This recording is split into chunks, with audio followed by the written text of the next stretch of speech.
Welcome to the debate, जहां हम महत्वपूर्ण विचारों और अलग-अलग दृष्टिकोणों पर बौद्धिक विमर्श करते हैं। जरा सोचिए, आप रात को सोने से पहले अपने घर के दरवाजे बहुत सावधानी से चेक करते हैं। हाँ, कुंडी चेक करते हैं। बिल्कुल, 2 बार देखते हैं, है ना? ताकि आपकी कीमती चीजें सुरक्षित रहें। लेकिन क्या हो अगर कोई चोर पहले से ही आपकी जेब में बैठा हो? एक ऐसा चोर जो पैसे नहीं बल्कि हमारा समय चुरा रहा है। हाँ, सही कहा। आपका ध्यान, आपके सोचने की क्षमता, हम सब ने ये महसूस किया है। आप बस एक मैसेज का रिप्लाई करने फोन उठाते हैं और अचानक 45 मिनट गायब हो जाते हैं। हाँ। तो आज हम इसी बहुत गंभीर सवाल पर चर्चा कर रहे हैं कि क्या सोशल मीडिया दुनिया की सबसे चालाक कंपनियों द्वारा बिछाया गया एक जाल है, एक ऐसा ट्रैप जो हमारी रचनात्मकता को निगल रहा है? और क्या इससे बचने का एकमात्र उपाय एक 7 डे चैलेंज लेकर ऐप्स को पूरी तरह डिलीट करके अकेलेपन में जाना है? मेरा तो स्पष्ट मानना है कि अपनी एकाग्रता वापस पाने के लिए रेडिकल डिटैचमेंट यानी ऐप्स को पूरी तरह हटा देना ही एकमात्र प्रभावी तरीका है। और मैं इस डराने वाली तस्वीर से सहमत होते हुए भी इस निष्कर्ष से बिल्कुल असहमत हूँ। मैं मानती हूँ कि अटेंशन इकोनॉमी के खतरे वास्तविक हैं, लेकिन सोशल मीडिया को पूरी तरह से एक ड्रग मानकर पूर्ण बहिष्कार की वकालत करना एक अतिवादी और अव्यावहारिक कदम है। हमें डिजिटल अनुशासन चाहिए, संपूर्ण बहिष्कार नहीं। देखिए, डिजिटल अनुशासन सुनने में बहुत अच्छा लगता है, लेकिन क्या यह वास्तव में काम करता है? अटेंशन इकोनॉमी का सीधा सा मतलब है कि आज के बाजार में आपका ध्यान ही सबसे बड़ी करेंसी है। हम खुद प्रोडक्ट हैं। बिल्कुल, आप प्रोडक्ट नहीं खरीद रहे हैं, आप खुद प्रोडक्ट हैं। और स्रोत सामग्री में लेखक ने बहुत ही वैज्ञानिक आधार पर समझाया है कि कैसे हर नोटिफिकेशन के साथ हमारे ब्रेन में डोपामिन रिलीज होता है। दुनिया के बेहतरीन मनोवैज्ञानिकों को करोड़ों रुपए सिर्फ ये डिजाइन करने के लिए दिए जा रहे हैं कि आप अगली बार स्क्रीन को कैसे स्वाइप करेंगे। मैं यहाँ आपको रोकना चाहूंगी। मैं डोपामाइन वाले तर्क से इनकार नहीं कर रही, ये विज्ञान है। लेकिन हमें ये समझना होगा कि डोपामाइन सिर्फ सोशल मीडिया से नहीं मिलता। तो और किससे मिलता है? एक अच्छी किताब पढ़ने से या दोस्तों के साथ बात करने से भी मिलता है। पर एक किताब पढ़ने और इंस्टाग्राम रील स्वाइप करने के मैकेनिज्म में जमीन आसमान का फर्क है। लेखक यहाँ वेरिएबल रिवॉर्ड शेड्यूल की बात करते हैं। ये ठीक एक कसीनो की स्लॉट मशीन की तरह काम करता है। Slot machine. हाँ, जब आप फीड रिफ्रेश करने के लिए स्क्रीन नीचे खींचते हैं तो आपको नहीं पता होता कि आपको क्या मिलेगा। अच्छा, अनिश्चितता वाला फैक्टर। एकदम सही। ये जो अनिश्चितता है ना, ये हमारे दिमाग को सबसे ज्यादा हुक करती है। इसके सामने आपकी और मेरी विल पावर इच्छा शक्ति कुछ भी नहीं है। आप एक सुपर कंप्यूटर के सामने खड़े हैं। इसीलिए अनुशासन का दिखावा काम नहीं करेगा, ऐप्स डिलीट करना ही होगा। लेकिन यही तो लेखक के तर्क में मुझे सबसे बड़ा विरोधाभास नजर आता है। कैसा विरोधाभास? देखिए, एक तरफ आप कह रहे हैं कि इंसान की विल पावर सुपर कंप्यूटर के सामने जीरो है, हम जुआरियों की तरह बेबस हैं।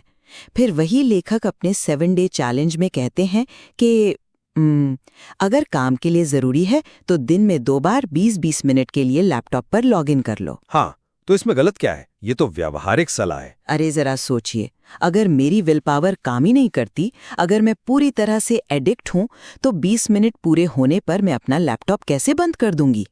क्या वो डोपामिन लूप लैपटॉप पर काम नहीं करेगा?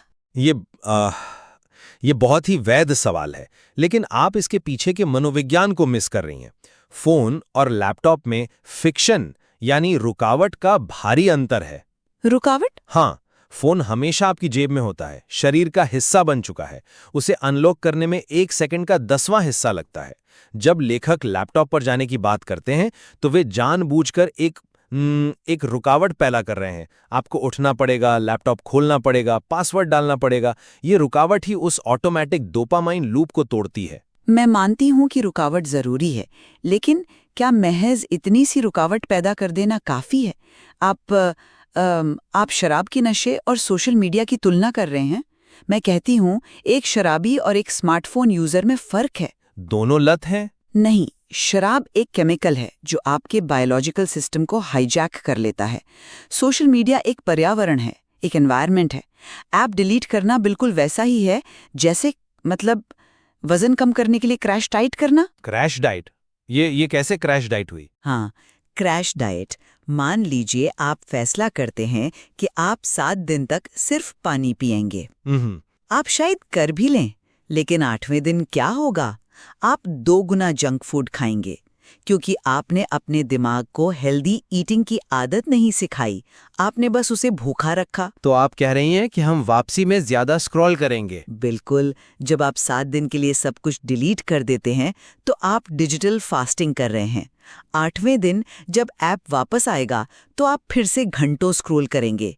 हमें अपनी डिसीजन मेकिंग एबिलिटी को मजबूत करना चाहिए। टूल्स को हटाकर हम मानसिक मांसपेशी विकसित नहीं कर सकते। आपकी क्रैश डाइट वाली एनालॉजी दिलचस्प है, लेकिन मुझे एक अलग दृष्टिकोण रखने दें। ये क्रैश डाइट नहीं है, ये एक सिस्टम रीबूट है। अच्छा, रीबूट कैसे? हाँ, लेखक ने नेपोलियन हिल की मशहूर किताब थिंक एंड ग्रो रिच का जिक्र किया है। नेपोलियन हिल ने क्या कहा था? असली रचनात्मकता और महान विचार बोरियत और एकांत से आते हैं। सॉलिट्यूड से। बिल्कुल। जब आप अकेले होते हैं, जब आपके विचार शून्य होते हैं, तभी आपका अवचेतन मन काम करना शुरू करता है।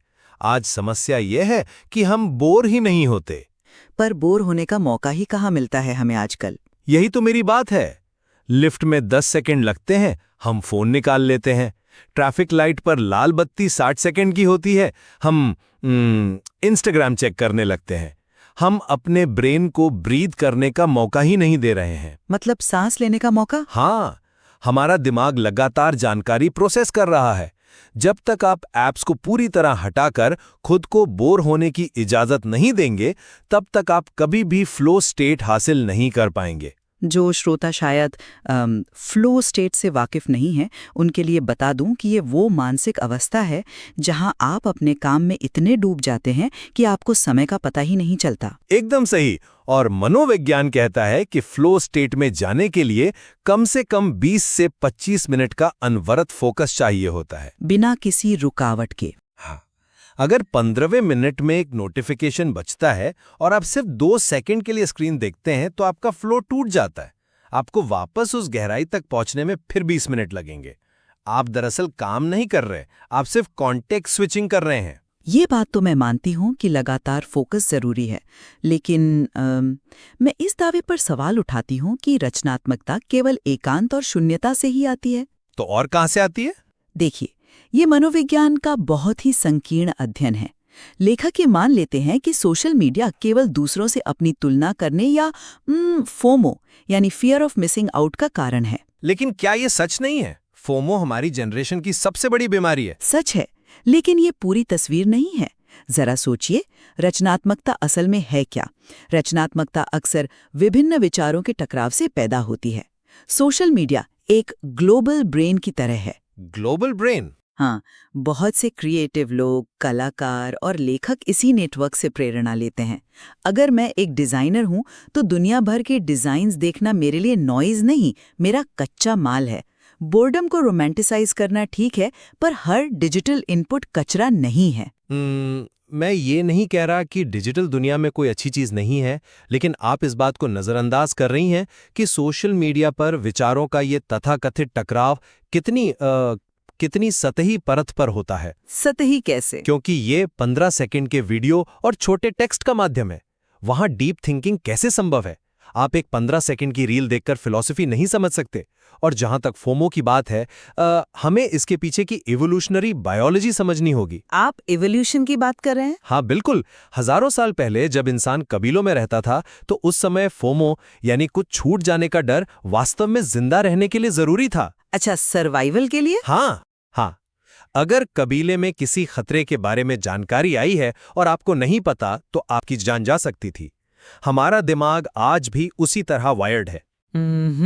जब हम देखते हैं कि हमारे दोस्त कहीं पार्टी कर रहे हैं, तो हमारा वो आदिम दिमाग हमें सिग्नल देता है कि तुम कबीले से बाहर हो गए हो, तुम्हारी जान खतरे में है। सोशल मीडिया हमारे इस पुराने बायोलॉजिकल डर का क्रूरता से शोषण कर रहा है। ये इवोल्यूशन वाला पॉइंट बहुत ही गहरा है। मैं मानती हूं कि तकनीक हमारे आदिम डर का फायदा उठा रही है, लेकिन यहीं पर अनुकूलन यानी एडेप्टेशन तस्वीर में आता है। एडेप्टेशन? हाँ, मानव जाति की सबसे बड़ी ताकत भागना नहीं, बल्कि नए माहौल के हिसाब से खुद को ढालना है। जब कारें पहली बार आईं, तो उनसे बहुत एक्सीडेंट्स हुए हैं ना? बिल्कुल हुए। हमने कारों को बैन तो नहीं किया, हमने सीट बेल्ट बनाए, ट्रैफिक लाइट बनाई। सोशल मीडिया के लिए भी हमें यही सीट बेल्ट बनाने हैं। लेकिन सीट बेल्ट आपको कैंसर से नहीं बचा सकती, जो धीरे धीरे आपको अंदर से खोखला कर रहा हो। चलिए मानसिक स्वास्थ्य और नींद के मुद्दे पर आते हैं। हाँ, स्लीप क्वालिटी। लेखक ने बहुत ही स्पष्ट तरीके से समझाया है कि कैसे ये स्क्रीन्स हमारी नींद को बर्बाद कर रही हैं। और ये सिर्फ एक राय नहीं है, इसके पीछे ठोस विज्ञान है। मेलेटोनिन का मैकेनिज्म। ब्लू लाइट वाला कॉन्सेप्ट। बिल्कुल। हमारे ब्रेन का इवोल्यूशन सूरज की रोशनी के हिसाब से हुआ है।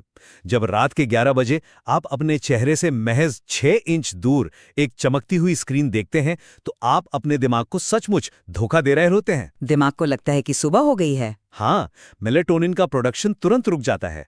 आप सो तो जाते हैं, लेकिन आप कभी भी उस गहरी डीप स्लीप में नहीं जा पाते और अगली सुबह उठकर उसी थकान को मिटाने के लिए फिर से फोन उठाते हैं। मैं इस वैज्ञानिक तथ्य का पूरा सम्मान करती हूँ। ब्लू लाइट हमारे स्लीप साइकिल को डिस्टर्ब करती है, इसमें कोई शक नहीं है। लेकिन इसका एक बहुत ही सीधा सा समाधान है, डिजिटल अनुशासन। कैसे? रात 9 बजे के बाद नो फोन जोन बनाइए। बेडरूम से चार्जर हटा दीजिए। इसके लिए आपको अपना वजूद ही डिजिटल दुनिया से मिटाने की जरूरत तो नहीं है ना? लेकिन ये सिर्फ नींद की बात नहीं है, ये हमारे आत्मसम्मान और हमारे रिश्तों के बारे में भी है। जब हम सोशल मीडिया पर होते हैं तो हम दूसरों की जिंदगी के हाईलाइट रील्स की तुलना अपनी जिंदगी के ब्लूपर्स से कर रहे होते हैं। ये तो सच है, तुलना बहुत होती है। और इसका सबसे बुरा असर हमारे वास्तविक रिश्तों पर पड़ रहा है। हम फबिंग कर रहे हैं। फबिंग? हाँ, यानी हम शारीरिक रूप से किसी के साथ बैठे हैं, लेकिन मानसिक रूप से किसी अनजान व्यक्ति की पोस्ट देख रहे हैं। जब आप 7 दिन के लिए इन ऐप्स को डिलीट करते हैं, तो जो ग्रेटिट्यूड और असली कनेक्शंस वापस आते हैं वो अद्भुत होता है। देखिए, ये बहुत ही भावुक तर्क है, लेकिन क्या आपने सिक्के के दूसरे पहलू पर विचार किया है? लेखक ये मान लेता है कि ऑनलाइन मौजूद सभी दोस्त केवल परिचित हैं। ज्यादातर तो परिचित ही होते हैं। नहीं, ये बहुत ही प्रिविलेज्ड दृष्टिकोण है। जो लोग भौगोलिक रूप से अलग थलग हैं या जो किसी बीमारी से जूझ रहे हैं, उनके लिए यही सोशल मीडिया कभी-कभी जीवन रक्षक कम्युनिटी सपोर्ट प्रदान करता है। पर वो वास्तविक दुनिया की जगह नहीं ले सकता। नहीं, पर एक टीनेजर जो अपने छोटे से शहर में बिल्कुल अकेला महसूस करता है, उसे दुनिया के दूसरे कोने में ऐसे लोग मिल जाते हैं जो उसकी तरह सोचते हैं। वास्तविकता ये है कि आज हमारी डिजिटल और भौतिक जिंदगियां आपस में गुंथी हुई हैं। गुंथी हुई हैं या डिजिटल दुनिया ने भौतिक दुनिया को निगल लिया है? जब लेखक 7 दिन का चैलेंज लेने की बात करता है, तो वो ये नहीं कह रहा कि आप हमेशा के लिए गुफा में चले जाएं। तो फिर क्या कह रहा है? वह कह रहा है कि इस कृत्रिम लत को तोड़ने के लिए एक शॉक थेरेपी की जरूरत है। जब आप 7 दिन तक ऐप डिलीट रखते हैं, तो आपको जो शांति मिलती है वो आपका स्ट्रेस लेवल आधा कर देती है। आपको एहसास होता है कि आप अपनी असली पहचान खो चुके थे। मुझे लगता है कि आत्म जागरूकता के लिए कुछ समय का ब्रेक लेना एक शानदार विचार है। मैं 7 दिन के डिजिटल डिटॉक्स के खिलाफ नहीं हूं, लेकिन जहां तक रिश्तों की बात है, फिजिकली साथ होकर मेंटली फोन पर होना, ये प्राथमिकताएं तय करने में विफलता है, ना कि केवल एक ऐप का दोष। लेकिन ये विफलता प्राकृतिक नहीं है, इसे प्लेटफॉर्म द्वारा कृत्रिम रूप से उत्पन्न किया गया है। खैर, चर्चा के अंत की ओर बढ़ते हुए मैं अपनी इस स्थिति पर दृढ़ता से कायम हूं। हम एक ऐसे सिस्टम से लड़ रहे हैं जिसे हमें हराने के लिए ही डिजाइन किया गया है। जब घर में आग लगी हो तो आप आग के साथ स्वस्थ रिश्ता नहीं बनाते, आप घर से बाहर निकलते हैं। हमें अपनी असली लाइफ वापस पाने के लिए इस ट्रैप से बाहर निकलना ही होगा। और मेरा निष्कर्ष ये है कि आपने और लेखक ने अटेंशन इकोनॉमी की समस्याओं को बहुत सटीकता से पहचाना है, लेकिन पूर्ण बहिष्कार का मॉडल आधुनिक दुनिया में टिकने वाला नहीं है। भागना कोई समाधान नहीं है। तो समाधान क्या है? ये तकनीक हमारा नया पर्यावरण है। हमें इसके साथ एक अनुशासित रिश्ता बनाने की आवश्यकता है। अगर हम अपनी मेंटल मसल को ट्रेन करें, तो हम इन उपकरणों का उपयोग अपनी वृद्धि के लिए कर सकते हैं, बिना इनके गुलाम बने।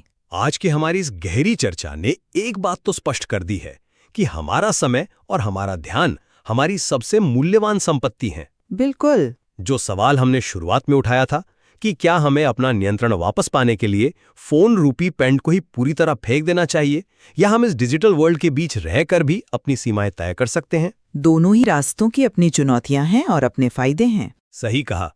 यह फैसला हम आप पर छोड़ते हैं कि आप अपनी रचनात्मकता और अपने फोकस को कैसे बचाना चुनते हैं। सुनते रहिए, सवाल पूछते रहिए और सबसे महत्वपूर्ण, सोचते रहिए।